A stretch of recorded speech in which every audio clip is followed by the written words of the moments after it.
Okay. This is, well, it's not take two, it's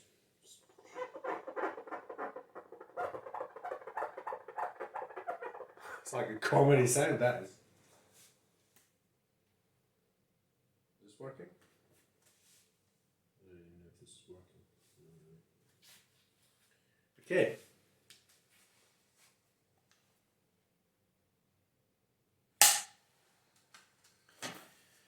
Okay, so that's a little bit distracting. Let's get rid of that. Okay.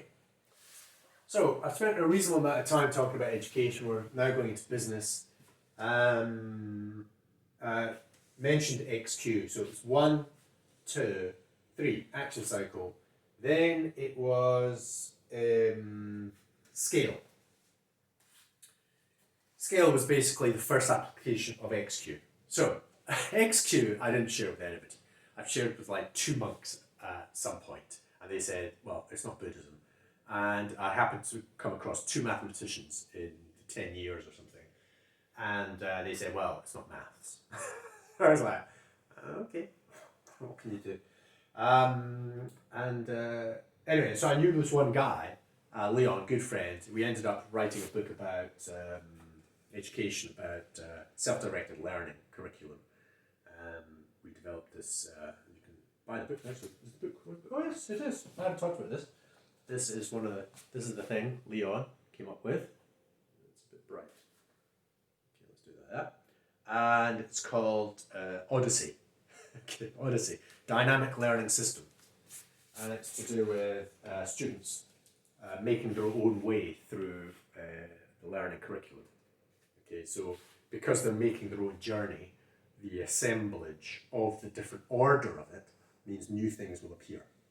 Okay, and because of that, it's not just the sequence; it's to do with the specific orientation.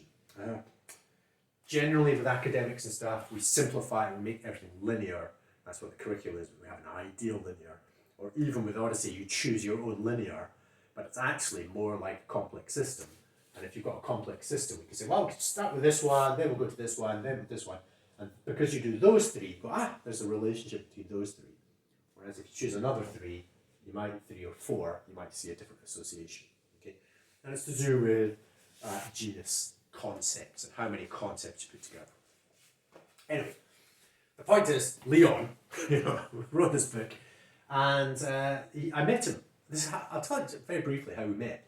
I was on a bus, double-decker top, and in London, and I happened to have my book about XQ, which I'd written up, and I happened to have it there, and he basically, oh, what's that? And he was sitting beside me across the aisle, and I was like, well, it's about this maths that I've kind of come up with, kind of interesting. And he asked a bit more, and I was like, oh, okay, and I explained a bit more, and I gave him a little thought experiment, and he went, oh, that's interesting, and then we swapped details, and then basically he tried it on his daughter, and he said it worked. There was something interesting about it. It was engaging. And so he invited me around for a meal, and met his family, and we developed a friendship over there, like a year, 2 years. And but anyway, at the end of about 2 years, although we had interesting discussions and engagements while I was doing action cycles and everything else in business, he basically at the end of it said, "But so what?" It's very interesting, this mathematics kind of like philosophy kind of mathematics thing. It's very interesting. It kind of worked with his daughter, but so what? And so I was like, well, yeah, it's just very interesting. What can I say? I want to spend the rest of my life doing it. If that isn't valuable enough of an indicator. Anyway, but subsequent to the action cycles and that not taking off the ground, right? I had people shaking my hand and going, not shaking my hand, but going, people in tears because of this experience. But it didn't quite catch. And the reason why, I think, is because it didn't have money. It was only people. It's like the problem that facilitators have is you have to advertise, you have to market. I couldn't be bothered doing that. So I gave up with that. I gave up everything. I was going to explore this for the rest of my life. Disappeared off. And then something happened in my life and I had to return. And then I accidentally stumbled across the beginnings of Sqale. And it's because I think about mathematics in a different way. Specifically, this had given me an opportunity to think about mathematics in a different way, basically the psychosocial aspect of it, because of my experience teaching kids. And I understood that in fact, no, I didn't. I'm trying to explain why I came up with Sqale, and basically my mind was prepared with XQ, and so Sqale is like applied XQ. So when Leon said at the end of 2 years, "What's the point?" I'm off to explore it anyway, and then something happened, came back, and one of the first things I came up with was an applied XQ. That's one way to think about it, and basically, it's thinking about money in a completely different way. And I thought about it as being a mathematical experiment, which has been conducted for 3,000 years. And mathematical experiments are usually conducted in computers. And whereas we've been doing it in the real world, we've been running a mathematical experiment, like a major activity that I would run in a classroom. We'd run in classrooms, maybe for a few days. We've been doing this thing for 3,000 years. Okay, exchanging, money, look, da da da da. Oh, interest. That's a new one. Okay, let's do some interest. And 500 years ago, we made it kind of legal and socially appropriate to actually charge people interest in the formation of banks and all of that kind of stuff. And then the formation of companies, and right. That's all the money thing. But I'll tell you the interesting experiment was really the beginning of Sqale. All right. Is I went to the hub, I can't remember what it's called now, and this is back in 2012, and I was at the hub, which is in Piccadilly, London. It's like a super studio, so it's change makers. It's like hot desking, but for change makers. So Mohammed Yunus and change makers and all that kind of stuff. And so there's lots of people there that are trying to change the world. Okay, social artists, social media artists, social media people, freelancers mostly. And it's in a big tower block. It's like second, third floor, incredible space to be decked out, open plan, lots of, fantastic place, quite disorganized but really amazing, and supported by Westminster, okay, centre of London, council. And so they set this up, and it was really good. And so I went there because a friend of mine, had a person who was doing a PhD, or an MA maybe, and they were interested in doing interviews with people who had some ideas about the future of work. And so for some reason, somebody recommended me. It was my first interview, at last. And this person basically asked me some questions, and I was like, no. And I came up with my answers. And remember, I'm coming from a completely different perspective.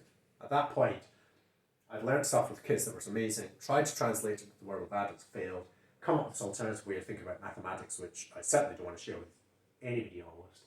And there I am being interviewed about the future of work. And I'm like, what? And I came up with this one throwaway statement. This is what I used to do with academia, with school, is that I would come up with thought experiments nearly all the time. And so would the students. Inadvertently, they would come up with something and you go, oh, that's an interesting thought. Let's pursue that. And you're being sensitive to the young mind, because the young mind is revealing something about how their mind is working. Not just about interacting with what you're talking about, but genuinely it's indicating some way about how their mind is working. So the thought that I came up with was, if social media is going to work, if this social change makers are going to work, we've got to make it so simple that somebody in the street points at this building, okay, and goes, if you go to that building, it doubles your money. It has to be so simple. It has to be something like that. It doubles your money. So if you go in there with 10 quid, you'll come out with 20. If you go in there with 1,000, you'll come out with 2,000. That's how that building works. And it's got to be as simple as that. Now, it was a throwaway statement. Okay, interview went okay.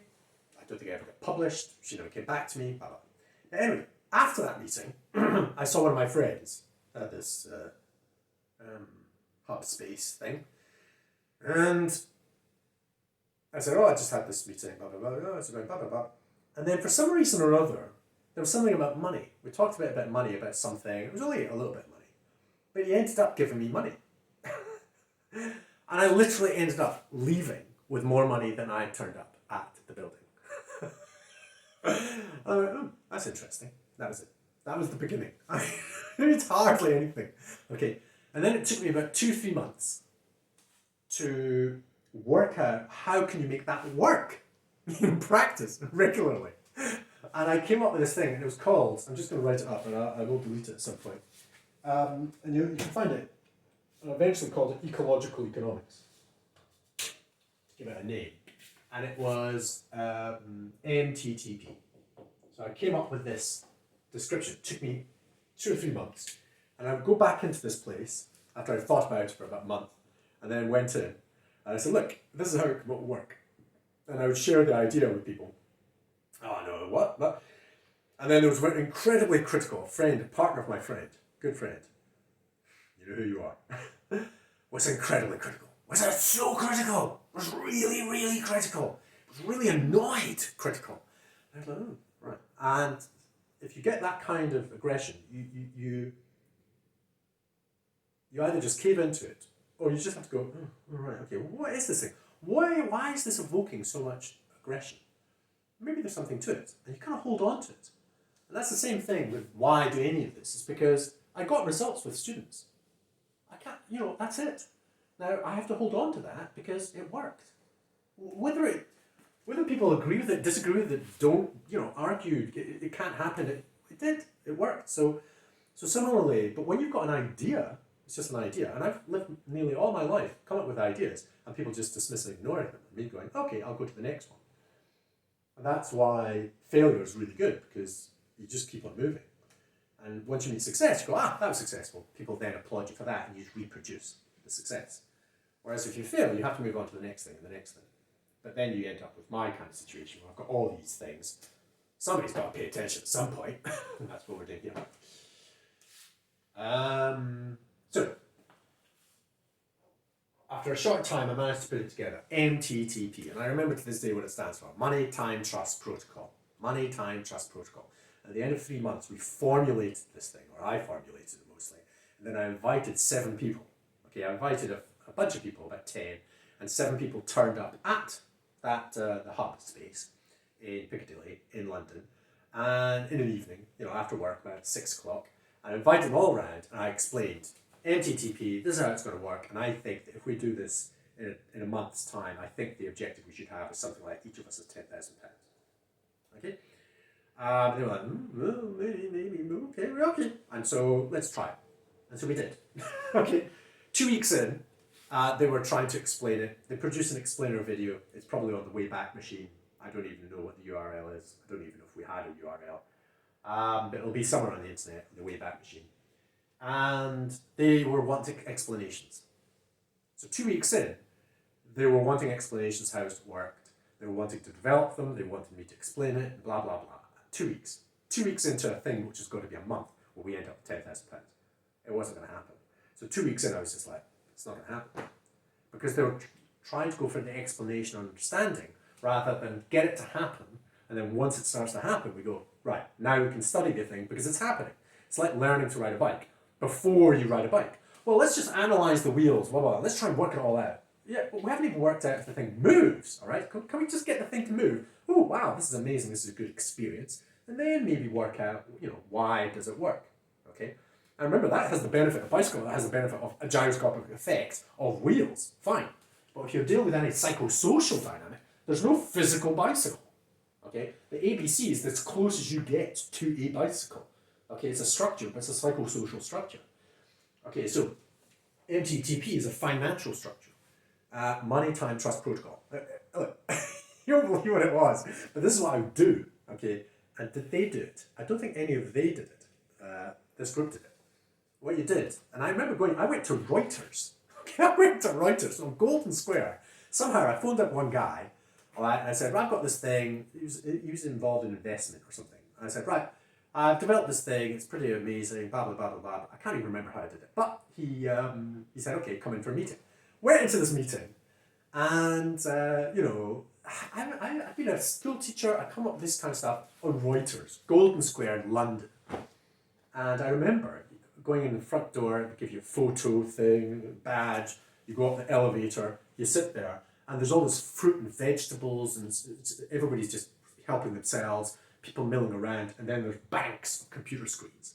Okay, and you're just like, wow, okay, this is kind of like, it's happening here. Whatever it is, it's happening. It's happening. It's one of the core engines of the economy. So, oh, right, cool. And anyway, so this guy invited me in. I'm not going to tell you what his name was. Anyway, he had a relatively negative interpretation of human beings. Basically, he said they were bags of fertilizer, which, you know, aside means bags of shit. Okay. I was like, well, you know, maybe not. Okay, it depends, I think, in the system that we're in. And this guy's in the system. Okay, Reuters, the economics, politics. Anyway, so at the beginning of this meeting, I said, well, in order for us to kind of participate, for me to explain what it is that we're doing here, I just want to run you through, we're just going to do this MTTP. Do you have a tenner? Do you have £10? And here's my £10. And I'd reveal £10 and I put it on the table. Do you have £10? And you'd be like, and I've done this with a few other people. And I say, no, don't worry. Okay, what's going to happen is we're going to decide, you put your £10, I'm going to put my £10, and the agreement is at the end of the period of time, the money's going to go your way. So at the end of this hour, the money's going to go your way. That's it. But do you have your £10? And he was like, oh. And he didn't have £10. And I found this out. When I went to different companies, quite often people didn't have money in their pockets. Okay, this is back in 2012. 12. And, you know, I don't have money. I don't have cash because we're now all into, because of COVID basically, we're all definitely into cashless, nearly all. And so they don't have cash. I mean, these quite high level people, they don't have any cash. And so it's like, right, I think he put his card down. And I said, right, that's fine because the money's not actually going to move. So you've got your tenner, I've got my tenner. At the end of this, it's going to go your way. Do you agree? And he went, yes. Okay, and that was it. You put it to the side, you say that's the money sorted. That's the money sorted. That, okay, you might think, you know, okay. And then we had a conversation, we talked about things and blah, blah, blah. And, you know, and I did explain what MTTP was a little bit, but basically it was the contract that we just done and we were in, okay. It's a bit like this, but economically. Okay, so basically I was creating a financial structure which was between the two of us, even though he was being paid by Reuters. We were in the building of Reuters, and we were in one of his glass-walled, you know, meeting rooms. And I had constructed a financial structure for us. Okay, now, I'm not going to go into what MTTP is, but it's to do with money, my 10, his 10, time, the hour, trust, that the money is going to go his way at the end, protocol. And there was a play on HTTP, Hypertext Transfer Protocol. Okay, and Hypertext Transfer Protocol had grown because people had just started to plug in and use HTTP. Because they could do that, the internet grew. So similarly, if people just started to use MTTP, it'll just grow. Okay, it's as simple as that. Anyway, and the point is, his money doubles. Okay, so MTTP is a way for money to double at different scales of time and different scales of amount. So £10 was an hour, £100 a day, £1,000 a week, 10,000 a season, 100,000 a year, a million is 10 years. So literally you could have the same contract with somebody say, hey, how's it going? I think you should be doing this project, I think, you know, this project, either you've come up with the idea and you're like, oh, okay, that's good. And we've got enough of a trusted relationship. We've been through enough of these MTTPs as they've scaled up that I go, I think it's a good idea. I think you should do that. For the next 10 years, I think you should try and make that happen. Here's my million. And then you, because you've got up to this point, you've got your million. And you know at the end of the 10 years, both those two, my million, your million, go your way. Okay, that's it. Now, you think, is that it? Well, kind of. During this next 10 years, you can use some of that money to invite others at smaller contracts. And you can use up to $1 million. So at the end of it, you won't get $1 million. You will get your complete 2 million if all the contracts that are going on, there is sufficient money for you to get that 2 million. Okay? So what it does is it creates a huge network, okay, of people at different levels of payment. So while you're doing that 10 years, you can invite somebody with tenner, they bring in a tenner, and then they get that 20 at the end of that hour. Or you employ somebody, it's not employ, you invite somebody to do something or they come up with something that you go, that would be useful, and so you have this contract, then the money goes out. But if the money goes out, by the time you get to the end of 10 years, you'll only have $1 million. Okay, so the failure state is you haven't made any money. You haven't lost any money, but you haven't made any money. But the success, if the things that you do with people in that interim period, you produce some videos, you produce some art, you produce some articles, you produce some bit of kit or tech or whatever it is, and that generates revenue. Okay, that generates revenue, then that feeds in with new contracts. So people are then bringing in their 10 or 100 in order to fund something else. Okay, and so therefore the whole machinery of this, and I called it eco-squared, ecological economics, this entity that's created by NTTP, like the internet, but the financial version of it. God, I'm describing it now. I haven't talked about this for years, all right? That's what NTTP was. Anyway, this guy, but it's as simple as that. Do you have this money? I did it with a bunch of people. Interestingly, at the end of these hours, okay, they'd have an interesting conversation. And you go, right, here's the money. And they go, no. Because you just turned up. You shared with them, had a great conversation. You shared this financial protocol, which they don't quite understand. But it's an interesting engagement because it's got an alternative to economics and advertising. It has potential impacts. Very interesting engagement. And then you say to them, no, we decided, it's yours. And they would object. No, I can't do that. Why? Because I'd already given them an interesting discussion and we spent time, they'd learned something or had their mind exercised in some way. And they didn't feel that they deserved the money. That's exactly what NTTP does. Okay, it says, well, yeah, but we agreed. That's business. That's trust. We agreed. We agreed. It is definitely going your way. And I could be adamant in my giving. Is that not like a phenomenal experience? I could be adamant. I could be forceful because we'd had agreed. And that's my word. I said that was going to happen. It's going to happen. I can't go back on that. I have to follow up on my generosity. Okay. Anyway, it was quite funny. So you've got this kind of weird reversal. But strangely, it never persisted beyond that. So there was a couple of people, one in Edinburgh, that invited me back a couple of times, that they wouldn't do this contract. And I said, well, for this to go forwards, you kind of have to invite me, and perhaps at higher scales. Okay, and that's because the entity is so small, £10, £10, it's gone. It needs to be a bit bigger, and so we need to have more money flow, and I didn't have the money. So those first few people that I engaged, they didn't quite see this, so they didn't build into it. The guy at Reuters, I invited him to another NTTP at the hub, thinking, and this is a guy from Reuters that had potential money access into this social business hub, and I couldn't even get people in the social hub to turn up at the meeting, all right? Because people just don't understand what I'm doing. Okay, so this guy from Reuters turns up and he goes, oh, what's this place? He'd never even heard of this kind of like hub, kind of social business, all this kind of stuff. And if he had, and I got a little bit of support at that point, maybe he would have put money in, this thing could have taken off, and we've had an alternative current way for money to work. Anyway, it didn't work. So I gave up. All right, I knew it wasn't working. It wasn't working with 2 weeks into that group. And then after that, people wanted to continue. I was like, nah. No. And so I went away. Various things happened in my life I had to follow up on. And I was like, right, let's have a look. What is NTTP? Why does it work? If it does work, why does it work? And it took me 2 years to peel it apart, slowly, because it's like catching fish with your hands. Okay, it's not about solving it. I don't have that kind of ability to problem solve. It's like when the thoughts arise, I follow them. So I stay in a state of mind which is quite flexible and loose, and such that when I get a new thought, it's usually from a different angle. Because it's that different angle, that's what I explore. And therefore I get this multi-perspective thing, which is so much more efficient if you get a whole bunch of people in a room together to do. But you have to do that in a way which is a state, because you can't do that. The only time you get a bunch of adults in a room, they think you're telling them something. So it's quite difficult. Or you do these artificial things like brainstorming, which I hate. That was one. This action cycle isn't just as simple as that. It involves a couple of rules. One of the rules was no brainstorming. Okay, no artificial creation, hypothetical blah. It's about genuinely finding out amongst the people in the room what's needed.